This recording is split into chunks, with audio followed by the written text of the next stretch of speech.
Episode opening സീനിൽ law ആണെങ്കിൽ big മോമിനെ ചവിട്ടി തെറിപ്പിച്ച് കടലിലേക്ക് തള്ളിയിടുകയാണ്. ബിഗ് മോം ആണെങ്കിൽ ഇപ്പൊ പ്രൊമത്തിയോസിനെയും സൺ പവറിനെയും വിളിച്ചു കരഞ്ഞുകൊണ്ടേയിരിക്കും. അവളാണെങ്കിൽ താഴേക്ക് നോക്കും. അധികം വൈകാതെ അവൾ ആ കടലിൽ പതിക്കും. ഇവിടെ ആ ഒരു ക്ലൗഡ് പവർ അത് ബിഗ് മോമിന്റെ ശബ്ദം കേട്ട് ചത്ര നിലവിളിക്കും. ബിഗ് മോം, നിങ്ങൾക്ക് എന്തു പറ്റി? എന്നെ ഈ ബോക്സിൽ ലോക്ക് ചെയ്ത് വെച്ചിരിക്കുകയാണെന്ന് പറഞ്ഞ് അവൻ അതിനുള്ളിൽ നിന്ന് പെടക്കുകയാണ്.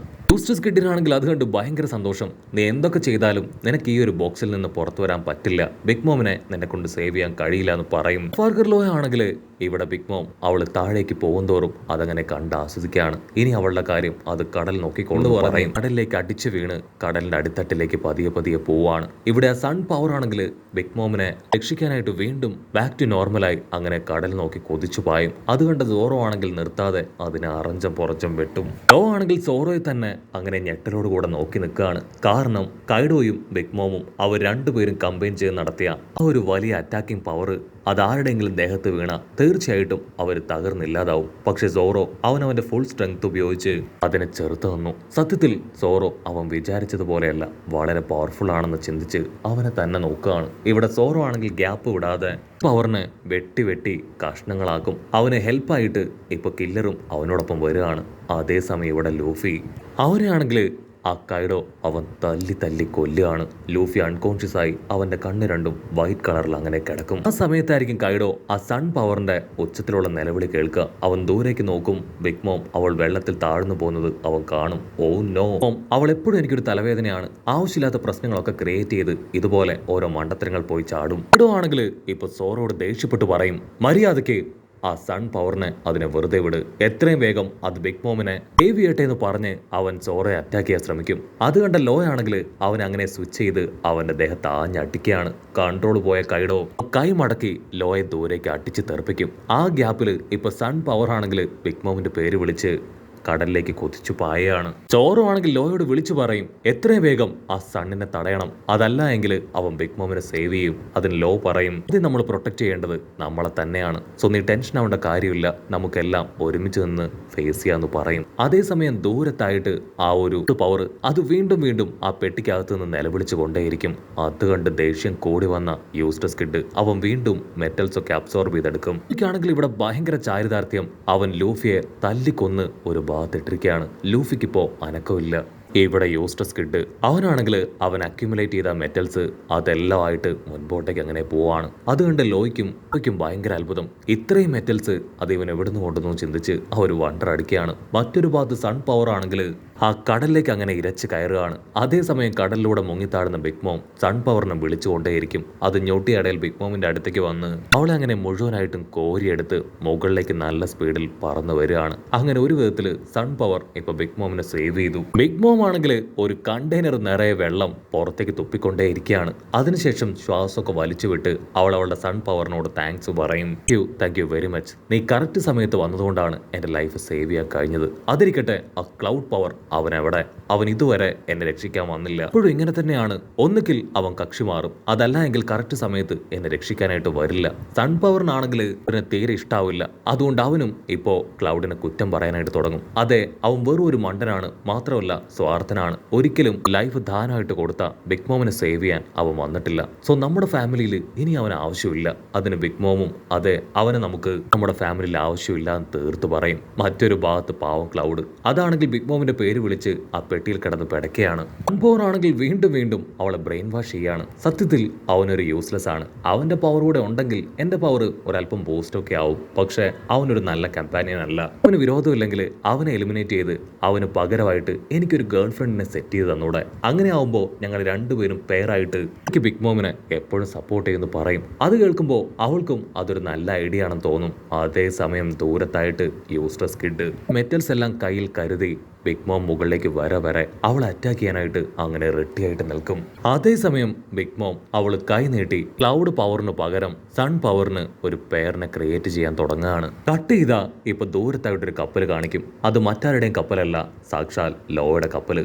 അവരാണെങ്കിൽ ബിഗ് മോം കടലിലേക്ക് വീണത് മുതൽ കാര്യങ്ങളെല്ലാം കണ്ട് ബിഗ് മോം മരിക്കുന്നത് അത് പ്രതീക്ഷയോടുകൂടെ കാത്തിരിക്കുകയായിരുന്നു. പക്ഷെ അവരുടെ പ്രതീക്ഷകളെ ഒത്തമിപ്പിച്ചുകൊണ്ട് ആ ഒരു സൺ പവർ അതാണെങ്കിൽ ഇപ്പൊ ബിഗ് മോമിനെ രക്ഷിച്ച് മുകളിലേക്ക് കൊണ്ടുപോവാണ്. അത് കണ്ട് അവർക്ക് കൺട്രോൾ പോവും. Oh no! ബിഗ് മോം അവൾ വീണ്ടും രക്ഷപ്പെട്ടു. നമുക്ക് എങ്ങനെയെങ്കിലും ലോഡ് അടുത്തേക്ക് പോയി അദ്ദേഹത്തിനെ ഹെൽപ്പ് ചെയ്യണം. പക്ഷെ ഒറഗഷിമ സ്കൈയിൽ ഫ്ലൈ ചെയ്തുകൊണ്ടിരിക്കുകയാണ്. നമ്മളെ കൊണ്ട് എങ്ങനെ അതിന്റെ അടുത്ത് എത്താനായിട്ട് കഴിയും? എന്തെങ്കിലും ഒരു വഴി കണ്ടെത്തി ലോയെ അദ്ദേഹത്തെ ഹെൽപ്പ് ചെയ്തേ പറ്റൂന്ന് പറഞ്ഞ് സബ്മറീൻ നല്ല സ്പീഡിൽ മുൻപോട്ടേക്ക് കൊണ്ടുപോകും. കട്ട് ചെയ്ത ഇവിടെ കൈഡോ അവനാണെങ്കിൽ വീണ്ടും വീണ്ടും ലൂഫിയെ നോക്കി കളിയാക്കിക്കൊണ്ടേയിരിക്കും. ലാസ്റ്റ് ടൈമും നീ ഇങ്ങനെ തന്നെയായിരുന്നു. വമ്പൻ ഡയലോഗൊക്കെ അടിച്ച് എന്നെ കൊല്ലാനായിട്ട് ശ്രമിച്ചു. അന്നും എന്റെ കയ്യിൽ നിന്ന് അടി വാങ്ങി മോശം അവസ്ഥയിലേക്ക് പോയി. ഇനി ഞാൻ നിനക്ക് മറ്റൊരവസരം തരില്ല. ഇത് നിന്റെ അവസാനത്തെ ഡേ ആണെന്ന് പറഞ്ഞ് വീണ്ടും അവന്റെ അടുത്തേക്ക് വരും. എന്റെ കണ്ണുകളാണെങ്കിൽ ഇപ്പോഴും എന്നെ തന്നെയാണ് തുറച്ചു നോക്കുന്നത്. എനിക്കത് ഒട്ടും ഇഷ്ടാവുന്നില്ല. സോ ആദ്യം നിന്റെ കണ്ണുകൾ അത് ഞാൻ ചൂഴ്ന്നെടുക്കും. പിന്നീട് നിനക്കില്ലാത്ത തലച്ചോറ് അതും ഞാൻ മാന്തി പുറത്തെടുത്ത് നിന്റെ ഹാർട്ട് ഞാൻ തല്ലി പൊട്ടിക്കുമെന്ന് പറഞ്ഞ് അവനാണെങ്കിൽ ലൂഫിയുടെ അടുത്തേക്ക് നടന്നടുക്കുകയാണ്. അപ്പൊ ലോങ് ഷോട്ടിലായിട്ട് സോറോ അവന്റെ ഞരമ്പ് പെടച്ച് അവനാണെങ്കിൽ കൂടുതൽ ദേഷ്യം വരും. സോറോ ആണെങ്കിൽ ഇപ്പൊ ലോയോട് തീർത്തു പറയും, ഇതൊരു പക്ഷേ എന്റെ അവസാനത്തെ ഫൈറ്റ് ആയിരിക്കും. ബാക്കി കാര്യങ്ങളെല്ലാം ഞാൻ നിന്നെ ഏൽപ്പിക്കുകയാണ്. എനിക്കൊരിക്കലും ഇത് കണ്ടു നിൽക്കാനായിട്ട് കഴിയില്ല. എന്റെ അൾട്ടിമേറ്റ് പവർ അത് ഈ ഓടന്റെ സ്ക്വാഡിലേക്ക് കൊടുത്ത് ഞാൻ ഒറ്റ വെട്ടിന് അവനെ ഇല്ലാതാക്കുമെന്ന് പറഞ്ഞ് സോറോ ആണെങ്കിൽ അവന്റെ കംപ്ലീറ്റ് ഹോക്കി പവറും ആ ഒരു സ്ക്വാഡിന് നൽകുകയാണ്. ഇത്രയും നേരം ഹായ് ആയിട്ട് ലൂഫിയെ നോക്കി നടന്നു വന്നുകൊണ്ടിരുന്ന കൈഡോ അവനാണെങ്കിൽ ആ പവർ സെൻസ് ചെയ്ത് ഇപ്പൊ പതിയെ തിരിഞ്ഞു നോക്കും. അപ്പ അവൻ കാണും ടെററായി ഒരുപാട് പവറുമായി അവന്റെ തൊട്ട് പുറകിൽ നിൽക്കുന്ന സോറോയെ കാണുമ്പോൾ തന്നെ അവൻ ഓടന് ഓർമ്മ വരും. ഓടൻ എത്ര സ്ട്രെങ്ത്തിൽ അവൻ അറ്റാക്ക് ചെയ്തോ അതേ സ്ട്രെങ്ത് അതിലും കൂടുതൽ പവറുമായിട്ട് സോറോ അങ്ങനെ വെറു പിടിച്ച് നിൽക്കുകയാണ്. അടുത്ത നിമിഷം എന്ത് വേണമെങ്കിലും സംഭവിക്കാം. ലൂഫി ഞങ്ങളുടെ ക്യാപ്റ്റനാണ്. അവനെ തൊടുന്നതിന് മുൻപ് ആദ്യം നീ എന്നെ തോൽപ്പിക്കണമെന്ന് പറഞ്ഞ് സോറോ ആണെങ്കിൽ ഇപ്പൊ 3 അല്ല 9 സ്ക്വാഡുകൾ എടുത്ത് കൈഡോയായിട്ട് പൊരിഞ്ഞ ഫൈറ്റ്. സോറോയുടെ ഓരോ അറ്റാക്കും ഇട്ടി പോലെ കൈഡോയുടെ ദേഹത്ത് വീഴുകയാണ്. അവൻ എങ്ങനെ സോറോയെ പ്രിവെന്റ് ചെയ്യണമെന്ന് പോലും അറിയില്ല. ഇട്ടിയിലും അവന്റെ എല്ലുകൾ തകർന്ന് കൈഡോ ആണെങ്കിൽ ദൂരേക്ക് പോകും. ആ ഗ്യാപ്പിൽ സോറോ അവന്റെ കയ്യിലുണ്ടായിരുന്ന ഓടന്റെ സ്ക്വാഡ് അതിൽ ഫുൾ പവർ കൊണ്ടുവന്ന് ഓടൻ വെട്ടിയ അതേ ഭാഗത്ത് തന്നെ ആഞ്ഞൊരു വെട്ട്. ആ ഒരു വെട്ടില് നല്ല രീതിയിൽ അവന്റെ ബോഡി മുറിഞ്ഞ് അതങ്ങനെ പുറത്തേക്ക് ഒഴുകുകയാണ്. ചുറ്റുമുള്ളവരുമാണെങ്കിൽ ആ കാഴ്ച കണ്ട് ഞെട്ടി നിൽക്കും. ലോയ്ക്കാണെങ്കിൽ അത് വിശ്വസിക്കാനായിട്ട് കഴിയില്ല. അവരത്രയും സമയം 4 പേര് ഒരുമിച്ച് നിന്ന് മണിക്കൂറുകളോളം ശ്രമിച്ചിട്ട് നടക്കാത്ത കാര്യമാണ് സോറോ അവൻ ഒറ്റയ്ക്ക് ഇപ്പൊ ചെയ്തിരിക്കുന്നത്. സത്യത്തിൽ സോറോ ഒരു മോൺസ്റ്റർ ആയിട്ട് അവന് ഫീൽ ചെയ്യും. സോറോ ആണെങ്കിൽ അത്രയും വലിയ അറ്റാക്ക് നടത്തി അങ്ങനെ പതിയെ തിരിഞ്ഞു നോക്കുകയാണ്. ഹോക്കി ഓഫ് സുപ്രീം ഹോക്കി പവറാണ് സോറോ ഉപയോഗിച്ചത്. പക്ഷെ അത് എന്ത് പവറാണെന്ന് അവൻ അറിയില്ല. കൈഡോടെ കഥ കഴിഞ്ഞിട്ടുണ്ടാവുമെന്ന് കരുതി അവൻ തിരിഞ്ഞു നോക്കുമ്പോൾ അപ്പോഴും അങ്ങനെ സ്ട്രോങ് ആയിട്ട് നിൽക്കുകയാണ്. സോറോയ്ക്കാണെങ്കിൽ അത് വലിയൊരു അടിയായിട്ട് ഫീൽ ചെയ്യും. സോറോ ആണെങ്കിൽ ഓൾറെഡി അവന്റെ പവർ മുഴുവൻ എടുത്താണ് അറ്റാക്ക് ചെയ്തത്. സോ അതുകൊണ്ട് തന്നെ പവർ എല്ലാം ഡ്രെയിനായി അവൻ താഴേക്ക് അങ്ങനെ അടിച്ചു വീഴും. അതിന് കൈഡോ ആണെങ്കിൽ ഫുൾ കലിപ്പില് ഇപ്പൊ സോറോയോട് പറയും, നീ എന്റെ ദേഹത്തിട്ടത് വലിയൊരു മുറിവാണ്. കാലാകാലം അത് ഉണങ്ങാതെ നിൽക്കും. സോ നിനക്ക് അഭിമാനിക്കാം. അതിനു മുൻപ് നീ എനിക്ക് തന്ന ഗിഫ്റ്റിനെ ഓർത്തെന്ന് പറഞ്ഞ് അവനാണെങ്കിൽ സോറോയ്ക്ക് നേരെ പാഞ്ഞടുക്കും. അത് കണ്ടല്ലോ അവനെ രക്ഷിക്കാൻ അടുത്തേക്ക് ഓടി വരേണ്ട താമസം. കൈഡോ അവന്റെ വെപ്പൻ നീട്ടി സോറോയെയും അവരെ 2 പേരെയും അങ്ങനെ അട്ടിച്ച് തെറിപ്പിക്കും. ചോര തുളുമ്പി 2 പേരും 2 ഭാഗത്തേക്ക് തെറിച്ച് വീണ് ബോധം കെട്ട് കിടക്കും. ഇനി ബോധമുള്ള 2 പേര് അത് യൂസ്റ്റസ് കിഡും കില്ലറുമാണ്. പക്ഷെ അവർ 2 പേരും ബിഗ് മോമിനെ തകർക്കാനായി ഒരു ഭാഗത്തേക്ക് പോയിരിക്കുകയാണ്. ഇവിടെ കൈഡോ ചുറ്റും നോക്കുന്നതായിട്ട് ആരെയാണ് അറ്റാക്ക് ചെയ്യേണ്ടത്, ആരെയാണ് ഇല്ലാതാക്കേണ്ടത് ചിന്തിച്ച് മര്യാദയ്ക്ക് നിങ്ങൾ എല്ലാവരും എൻ്റെ ടീംമേറ്റ്സായി ഞാൻ പറയുന്നത് കേട്ട് നിൽക്കുകയായിരുന്നെങ്കിൽ നിങ്ങൾക്ക് എല്ലാവർക്കും ഈ ലോകത്ത് സുഖമായിട്ട് ജീവിക്കാമായിരുന്നു. പക്ഷേ നിങ്ങളത് കേൾക്കാതെ എതിരായി വന്നു. അതുകൊണ്ടാണ് നിങ്ങൾക്ക് ഇങ്ങനെ ഒരു വിധിയെന്ന് പറയും. കേട്ട് ലൂഫി അവൻ ചാടി എഴുന്നേൽക്കുകയാണ്.